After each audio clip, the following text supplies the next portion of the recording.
Hey there and welcome to True Scary Stories. Before we dive in, don't forget to hit that like button, subscribe to the channel, and drop a comment telling us where you're from and what time you're watching. That helps YouTube know you love creepy stories, and it'll keep sending more your way. 3 disturbing restaurant horror stories. What's going on, everyone? It's your channel name here. Before we get into tonight's stories, if you're new here, welcome. Make sure to hit that subscribe button and turn on notifications so you never miss an upload. And if you're already part of the family, you know what to do. Lights off, headphones on, and let's get into it. Tonight, I've got 3 disturbing stories all taking place in restaurants. Now, we all eat out, right? We trust that the food we're getting is safe, that the people working there have our best interests in mind.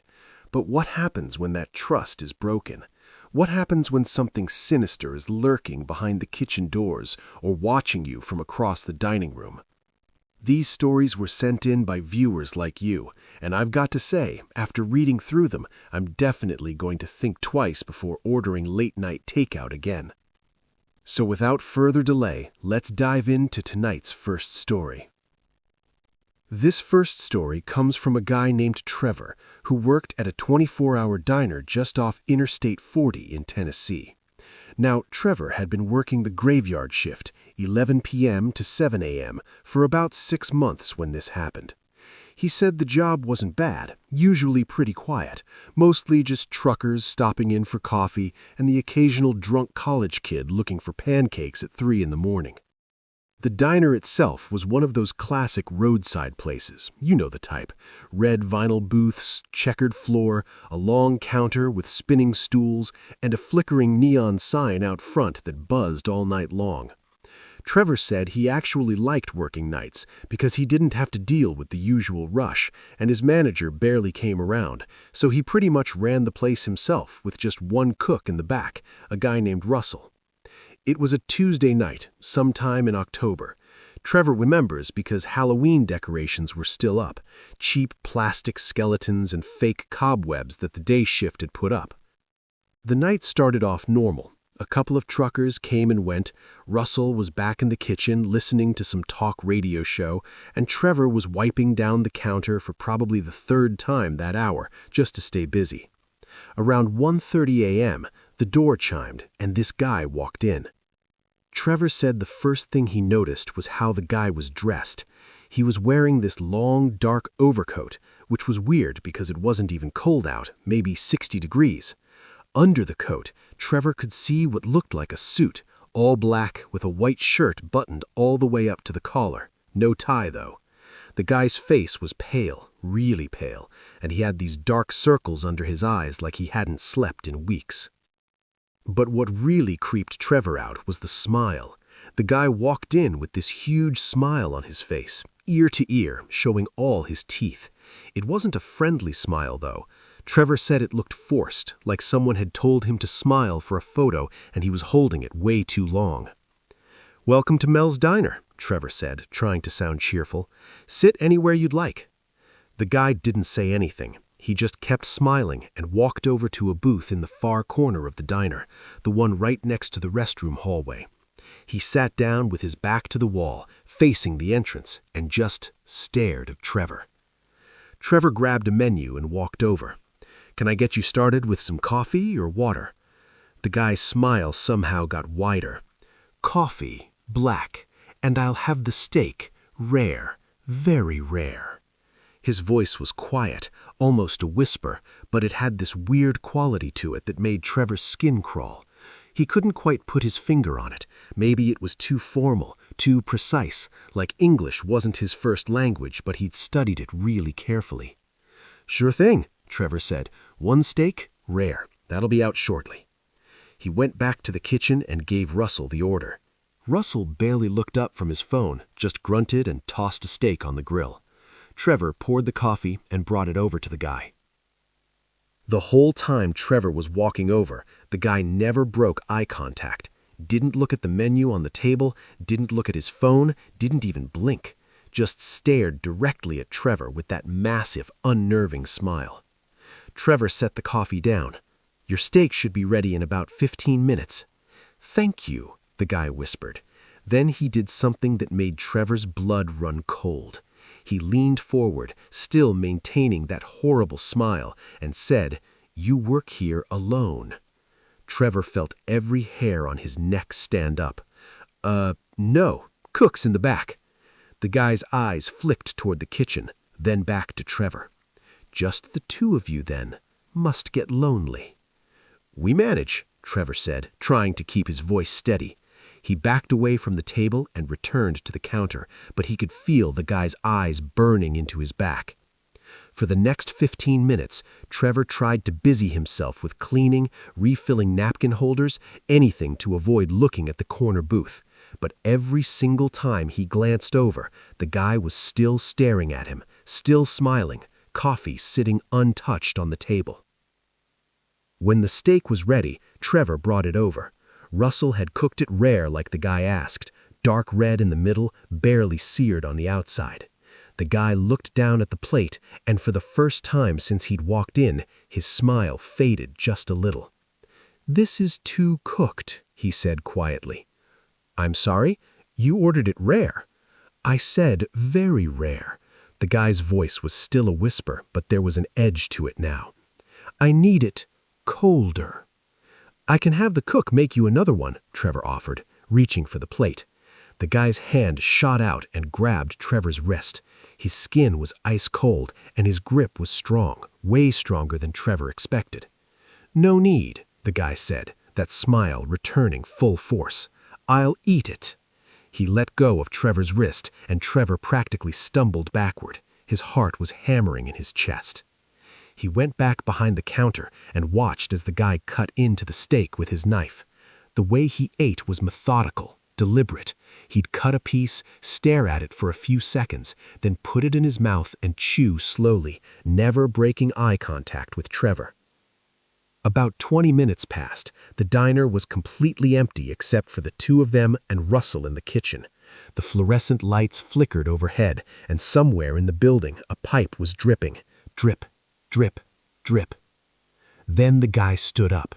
He left $40 on the table, way more than the meal cost, and walked toward the door. But he stopped halfway, turned around, and looked at Trevor. "I'll be back tomorrow night, same time. I enjoyed the service." And then he left, again walking out into the empty parking lot and vanishing into the darkness. Trevor locked the door behind him and watched through the window as the guy walked across the parking lot. But here's the thing, there was no car. The lot was empty except for Trevor's beat-up Honda and Russell's truck. The guy just walked past the lot, onto the highway shoulder, and disappeared into the darkness. Trevor told Russell about it, but Russell just laughed it off. Probably some weirdo. You get all kinds working graveyard. But Trevor couldn't shake it. Something about that guy felt wrong. Not just weird, wrong. The next night, Trevor showed up for his shift and told himself he was being paranoid. The guy probably wouldn't come back. It was just some strange dude passing through. But at exactly 1:30 a.m., the door chimed, and there he was. Same black coat, same suit, same pale face, same terrible smile. Trevor's stomach dropped. The guy walked to the exact same booth, sat in the exact same spot, and stared at Trevor. Coffee, black, and the steak, very rare. His voice was identical to the night before. Same tone, same whisper, same weird formality. Trevor's hands were shaking as he poured the coffee. He brought it over, and the guy leaned forward again. "You look nervous. Are you afraid?" "No," Trevor lied. "Just tired." "Liar," the guy said, and his smile grew impossibly wider. "I can smell fear. It's intoxicating." Trevor backed away and went to the kitchen. "Russell, that guy from last night is back." Russell looked through the serving window. So what? He's a customer. Just serve him and ignore the creepy vibes. But Trevor couldn't ignore it. Everything about this guy screamed danger. The way he moved, the way he talked, the way he looked at Trevor like he was studying him, memorizing him. When the steak was ready, Trevor brought it over. The guy looked at it, then up at Trevor. "Still too cooked," he said, "but I suppose it will do." He ate the exact same way as the night before, methodical, slow, never breaking eye contact. This time, when he finished, he didn't leave right away. He sat there, hands folded on the table, just staring. 5 minutes passed, then 10. Trevor was behind the counter, pretending to count the register, but his heart was racing. Finally, the guy stood up. He walked to the counter this time, standing directly across from Trevor. Up close, Trevor could see that the guy's eyes weren't quite right. The pupils were too large, almost completely black, with a thin ring of gray around the edges. "Tomorrow night," the guy whispered. 1:30, I'll be here." "We're actually closed for cleaning tomorrow," Trevor blurted. It was a lie, but he didn't care. The guy tilted his head, like a dog hearing a strange sound. "No, you're not," he said simply. "I'll be here." And then he left, again walking out into the empty parking lot and vanishing into the darkness. Trevor couldn't take it anymore. When his shift ended, he went straight to his manager's house and quit on the spot. He didn't even give 2 weeks' notice. He told his manager there was a guy coming in who scared him and he wasn't going back. His manager tried to convince him to stay, offered him day shifts, but Trevor refused. He said he'd find another job, anything, as long as it wasn't that diner. About a week later, Trevor heard from a former coworker that someone new had been hired for the graveyard shift. A college kid named Brendan, just looking for some extra cash. Brendan worked Tuesday night. Wednesday morning, he called in and quit. Wouldn't give a reason, just said he'd never go back. The manager had to work the graveyard shift himself on Thursday. Trevor ran into him at a gas station a few days later and asked how it went. His manager looked exhausted. He said a guy in a black coat came in at 1:30 in the morning, ordered coffee and steak, and sat there staring at him for over an hour. Didn't say much, just stared and smiled. When his manager asked if he wanted anything else, the guy said, "No, but tell Trevor I'm still waiting for him." Trevor moved out of state 2 weeks later. He said he still has nightmares about that smile, about those black eyes, about that whispered voice saying his name. He never found out who the guy was or what he wanted. But sometimes, late at night, Trevor still wonders if the guy is sitting in that corner booth waiting for him to come back. All right, so this next story is from a woman named Vanessa. She was a server at a high-end French restaurant in Boston called Le Corbeau Noir. It translates to the Black Raven, which, kind of a pretentious name, but according to Vanessa, the place was legitimately fancy. We're talking $300 tasting menus, wine that costs more than most people's rent, that kind of place. Vanessa had been working there for about a year when this happened. She said the restaurant was known for its exclusivity. You couldn't just walk in off the street. You needed a reservation, and those were usually booked months in advance. The clientele was mostly wealthy business types, old money families, the occasional minor celebrity. The restaurant itself was in this old brownstone building in Beacon Hill. The dining room was all dark wood paneling, chandeliers with actual candles, and these deep red velvet curtains over the windows. Vanessa said it felt like stepping back in time, like you were in some private club from the 1920s. Now, Le Corbeau Noir had a sommelier, a wine expert named Antoine. He was this older French guy, probably in his 60s, very thin, with slicked back silver hair and these tiny round glasses. He'd been with the restaurant since it opened 15 years prior, and he was apparently brilliant when it came to wine. Customers would come specifically to have Antoine recommend pairings for their meals. But Vanessa said there was always something off about Antoine. He was polite, professional, but cold. He rarely smiled, rarely made small talk with the staff. He'd show up exactly when his shift started, spend the entire evening gliding between tables in his tailored black suit, and leave the moment service ended. No one really knew anything about his personal life. The other servers had jokes about him being a vampire because of how pale he was, and because no one had ever seen him eat or drink anything, not even water. But it was all just joking around. Nobody actually thought anything was seriously wrong with the guy. Until the night with Table 7. It was a Friday evening in early November. The restaurant was fully booked, every table occupied. Vanessa was assigned to a section that included Table 7, which was a foretop near the back of the dining room, close to the wine cellar door. The reservation was under the name Holloway Party of 4. When they arrived, Vanessa greeted them, a middle-aged couple and their 2 adult children, maybe mid-20s. They seemed nice enough, celebrating the daughter's engagement. They ordered the chef's tasting menu, and Antoine came over to discuss wine pairings. Vanessa watched as he went through his usual routine, asking about their preferences, making recommendations in his quiet, precise voice. The family seemed delighted, nodding along, agreeing to a pairing for each of the 7 courses. Everything was going smoothly. The first course came out, Antoine poured the first wine, some kind of white burgundy, and the family seemed to be enjoying themselves. But during the third course, Vanessa noticed something strange. The daughter, the one who'd just gotten engaged, started looking pale. At first, Vanessa thought maybe she was just tired or had too much wine, but then she saw the daughter's hand trembling as she reached for her water glass. Her fiancé noticed too and asked if she was okay.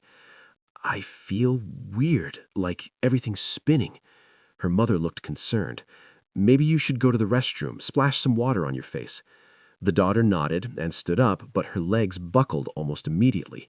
Her fiancé caught her before she fell, and suddenly all 4 of them were on their feet, panicked. Vanessa rushed over. "Is she okay? Should I call 911? "I don't know. She just got dizzy all of a sudden." The father was checking her pulse, looking worried. Her heart's racing. "Sweetheart, did you take any medication today? Did you eat something weird?" The daughter shook her head weakly. "No, I just drank the wine." That's when Vanessa noticed Antoine standing a few feet away, watching. His expression was completely blank. Not concerned, not surprised, just watching. The manager came over and decided to call 911 just to be safe. Within 10 minutes, paramedics came and checked the daughter out. Her vitals were all over the place. Rapid heartbeat, low blood pressure, dilated pupils. They said it looked like some kind of reaction and took her to the hospital. The family left. Obviously, the evening was ruined, and the manager comped their entire meal. Vanessa felt terrible for them, but these things happen sometimes. Food allergies, bad reactions, you never know. But then it happened again. 2 weeks later, Vanessa was working another Friday night. Table 7 was booked again, this time for a business dinner. 4 men in suits, probably closing some kind of deal. Antoine did his wine pairing. Everything seemed fine. Third course came out, same as last time, and Vanessa was pouring water when she heard one of the men cough. She looked over. The guy's face was turning red, and he was clutching his throat. His colleagues were asking what was wrong, and the man tried to speak but couldn't get the words out. He stumbled backwards, knocking his chair over, and collapsed onto the floor. Vanessa screamed for the manager. Someone called 911. The man was conscious but clearly in distress, making these awful wheezing sounds like he couldn't breathe. The paramedics came and took him away. Later, they found out he'd had a severe allergy. To what, nobody knew. The restaurant went through every ingredient in the dishes he'd eaten, and nothing came back as a common allergen for him. But here's the thing. Vanessa noticed that both incidents happened at Table 7. Both incidents happened during the third course, and both times Antoine had personally selected and poured the wine. She mentioned it to another server, a guy named Dylan, who'd been working there longer than she had. Dylan got this weird look on his face. "There's been others," he said quietly. "What do you mean, others?" Dylan looked around to make sure no one was listening.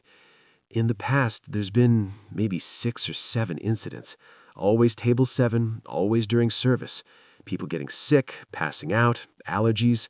Management always chalked it up to coincidence, liability issues, whatever. But yeah, it's always Table 7. Vanessa felt a chill run down her spine.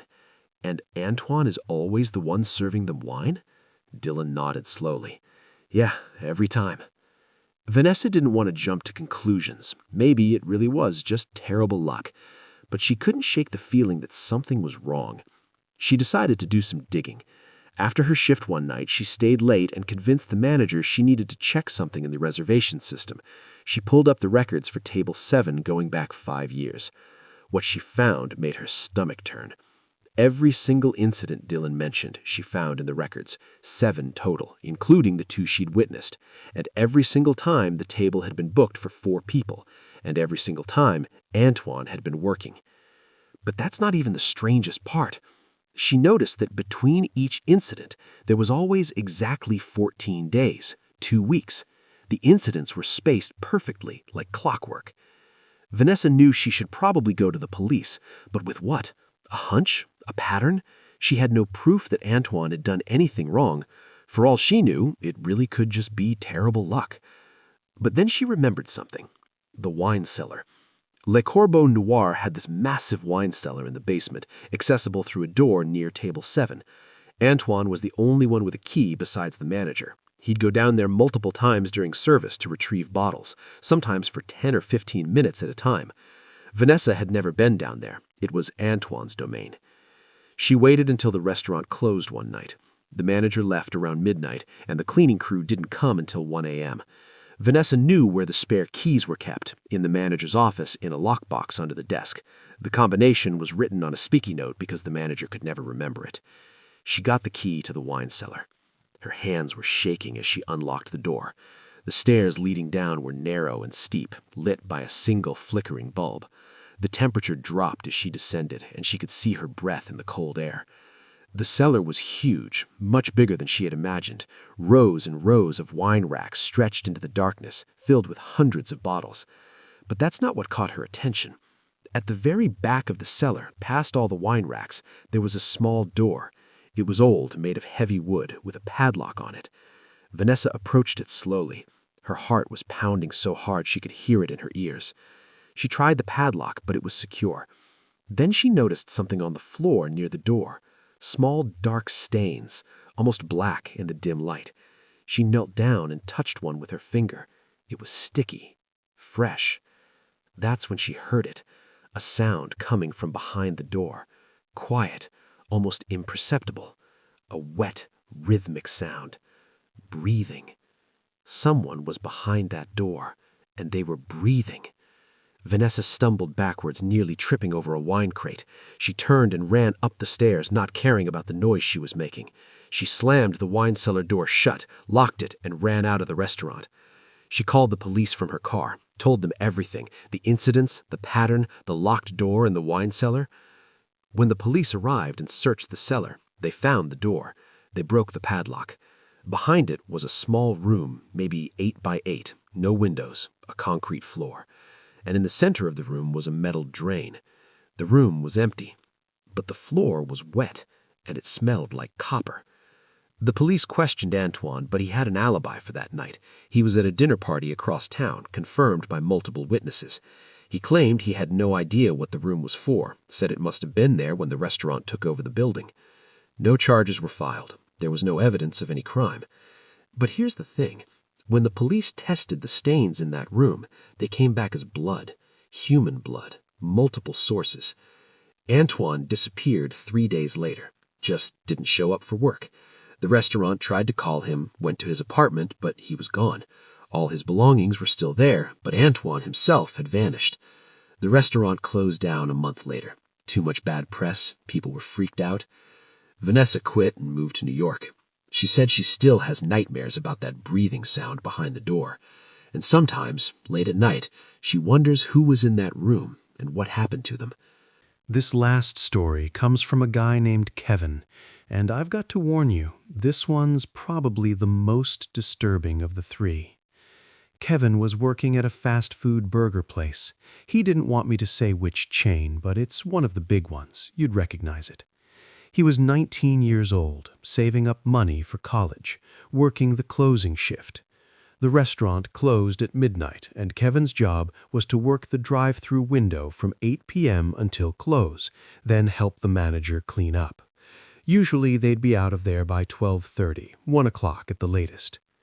Kevin said the job was mind-numbing but easy. Most nights were pretty dead after 10 p.m., just the occasional late-night customer wanting burgers and fries.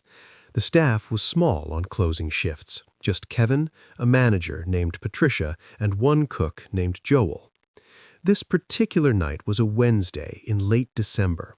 Cold as hell, snow on the ground, that dead period between Christmas and New Year's when everything feels quiet and empty. Kevin was working the drive-thru like normal. A few cars came through between 8 and 10, nothing unusual. Patricia was in the office doing paperwork, and Joel was in the back cleaning the grill. Around 10:30, Kevin heard the ding that signaled a car had pulled up to the speaker box. He put on his headset and pressed the button. "Welcome to restaurant name. What can I get for you?" Silence. Kevin waited a few seconds. Sometimes people needed time to look at the menu, especially if they weren't regulars.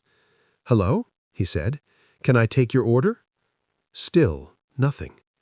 But he could hear something through the speaker, breathing, heavy, labored breathing. "Sir? Ma'am? Can you hear me?" The breathing continued for a few more seconds, then stopped. Kevin heard a car door open and close, then nothing. He looked at the monitor that showed the drive-thru camera feed. The car was still sitting at the speaker box, an old sedan, dark-colored, hard to tell the exact model in the grainy night vision camera, but there was no one inside. Kevin felt a prickle of unease. Where did the driver go? He waited another minute, but the car didn't move and no one came to the window. Finally, he took off his headset and walked to the back to find Patricia. "Hey, there's a car at the drive-thru, but nobody's in it. Should I go check it out?" Patricia sighed. "Probably some kids messing around. Just ignore it. If they don't order in 5 minutes, they'll leave." Kevin went back to the drive-thru window. The car was still there, still empty. 5 minutes passed, then 10. The car didn't move. At 11 p.m., Patricia finally came up front to look at the monitor. "That's weird," she said. "Did you see the driver leave?" "I heard a door open and close, but I didn't see anyone walk away." Patricia frowned. "Okay, I'm going to go outside and check. Maybe they broke down or something." She grabbed her coat and went out the back exit. Kevin watched through the window as she walked around the side of the building toward the drive-thru lane. He saw her approach the car, look inside, then walk all the way around it. She came back inside a minute later, shaking her head. "No one's in there, and the car's unlocked. Keys are still in the ignition." "Should we call the cops?" Kevin asked. "For what? A car in our drive-thru? They'll think we're wasting their time." Patricia pulled out her phone. "I'll call a towing company. Get it out of here. In the meantime, just tell any customers to come inside if they want to order." But no other customers came. The night dragged on, and the car just sat there, engine off, lights off, completely abandoned. At 11:30, Kevin was wiping down the counter when he heard it again, the ding from the drive-thru speaker. He looked at the monitor. The car was still there, still empty, but someone was at the speaker box. Kevin couldn't see them clearly on the camera, like they knew exactly where the camera's blind spot was. He put on his headset, his palms starting to sweat. "Hello?" A voice came through, a woman's voice, quiet and shaky. "Please, help me." Kevin's heart skipped. "Ma'am, are you okay?"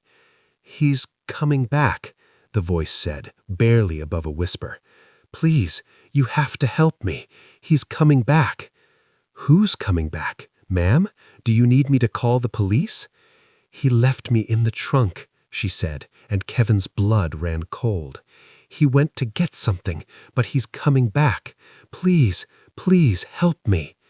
Kevin ripped off his headset and ran to find Patricia. "There's a woman. She says someone locked her in a car trunk at our restaurant. She needs help." Patricia's eyes went wide. "Call 911 now." Kevin grabbed the phone and dialed while Patricia ran outside.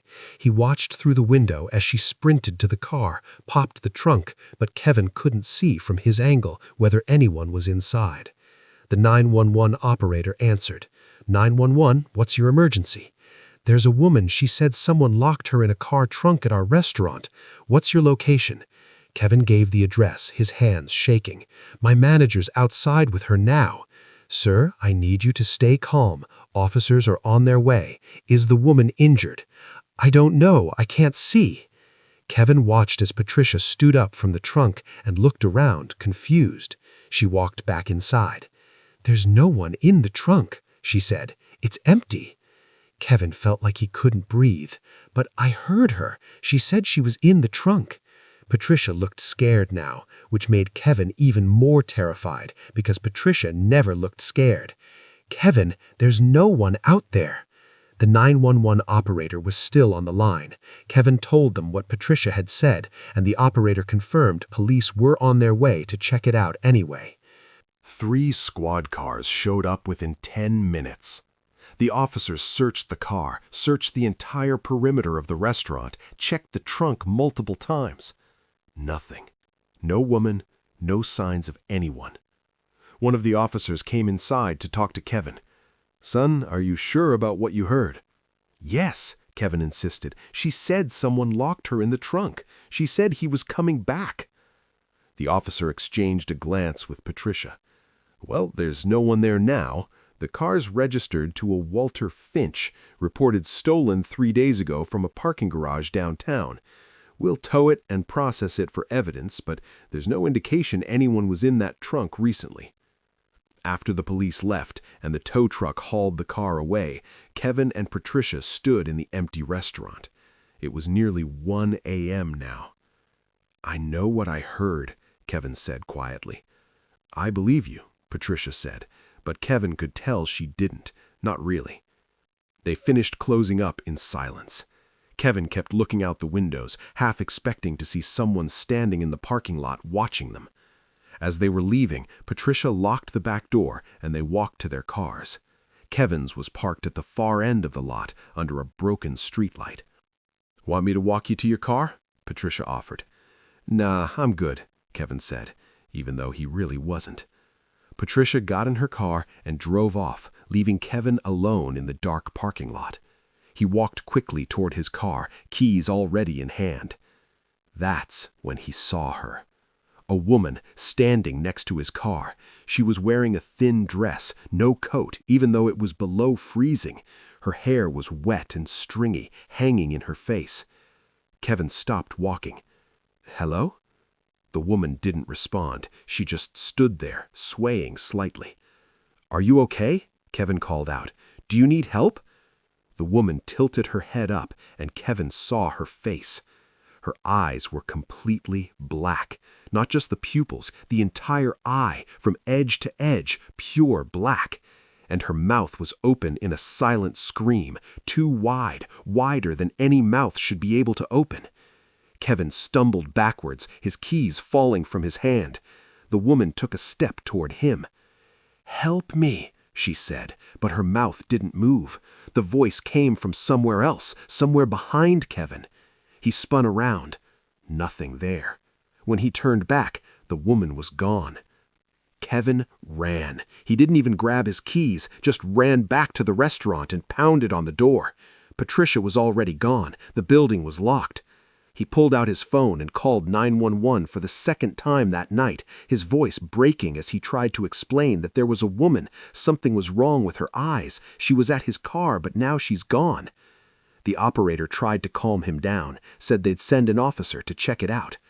Kevin waited in his car. He'd found his keys on the ground, with the doors locked and the engine running, until a police car showed up. The officer searched the parking lot. No sign of any woman. Kevin didn't sleep that night, or the next night. He quit his job the following day, didn't even go in for his last paycheck, just told Patricia over the phone he couldn't come back. A week later, Kevin saw a news report. They'd found a body in the trunk of a car matching the description of the one from the drive-thru. The car had been discovered in a quarry about 30 miles from the restaurant. The body was a woman's. She'd been dead for at least 5 days, probably longer. Cause of death was asphyxiation. The police estimated she'd been in the trunk for days before the car was abandoned at the drive-thru. The car's owner, Walter Finch, was arrested and charged with her murder. But here's the thing that keeps Kevin up at night. The coroner's report said the woman had been dead for at least 5 days before the car showed up at the drive-thru, which means when Kevin heard that voice saying, "Help me," she was already dead. Kevin never found out who the woman was. He moved to a different state, got a different job, tried to move on. But he said he still hears that voice sometimes, late at night when everything's quiet. "Help me. He's coming back." And Kevin wonders if maybe she's still there, still trapped, still waiting for someone to save her, even though it's far, far too late. So, there you have it. 3 disturbing restaurant horror stories that'll probably make you think twice before ordering late-night food. To Trevor, Vanessa, and Kevin, thank you for sharing your stories. I can't imagine how terrifying those experiences must have been. If you've got a scary story you'd like to share, send it to your email, and it might be featured in a future video. And if you enjoyed this video, make sure to hit that like button and subscribe if you haven't already. Stay safe out there, everyone. And remember, sometimes the scariest things are hiding in the most ordinary places. Thanks for watching, and I'll see you in the next one.